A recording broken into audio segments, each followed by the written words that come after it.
Welcome to Bare Bottom Mining's presentation of the operation of the Grizzly Sluice 3, the most portable and efficient sluice box available on the market for recreational and professional prospecting. The Grizzly Sluice 3 sets up on the side of the stream, not in the stream like every other sluice box on the market. This keeps you from getting wet, cold, and downright miserable in your search for gold, precious, and semi-precious stones. The Grizzly Sluice 3 sets up on a 12-degree slope on the side of the creek, with the top hopper being level. This assures proper operating efficiency.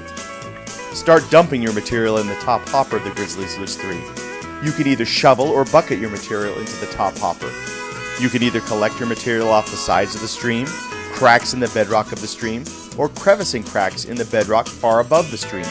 Wherever you collect your materials, the Grizzly Sluice 3 will make quick work of separating unwanted materials and saving every piece of coarse gold, especially all the fine gold particles that always seem to wash right back into the stream using other types of prospecting equipment. Start bucketing your water through the top hopper of the Grizzly Sluice 3, starting at the back of the top hopper and working forward with a side-to-side motion. Once you have washed all the material in the top hopper clean, you will know this has been accomplished when you see clean water running over the bottom riffle system and out of the box. Tip the hinge top hopper back to discard all unwanted material, such as rocks, roots, and grass. Now check the secondary Grizzly screen to see if there are any gold nuggets that are too large to wash down through the quarter-inch screen. Also check for large garnets, rubies, and sapphires, which we find every time we prospect in Montana. Once you have accomplished this process, return the top hopper to its closed position. You can either sweep the remaining overburden off with your hand, or vigorously dump a bucket of water through the top hopper when the top hopper is in its closed position.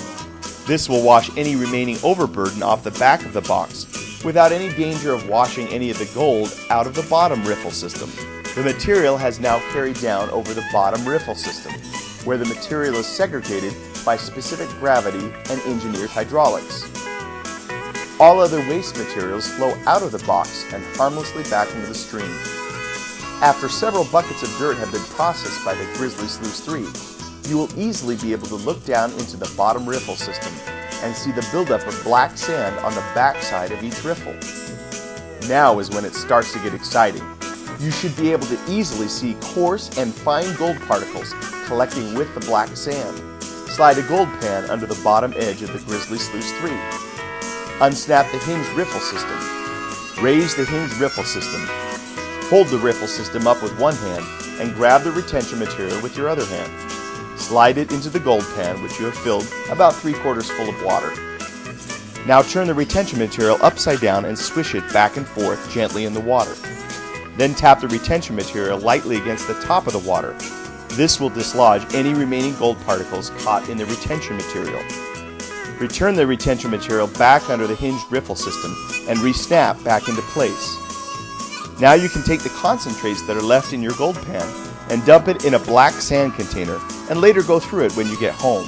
The whole idea is to process as much material as you can while you're on your weekend prospecting expedition.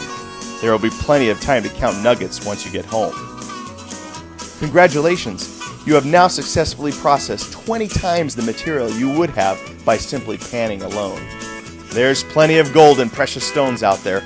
It might as well be you that finds it. Good luck and good hunting.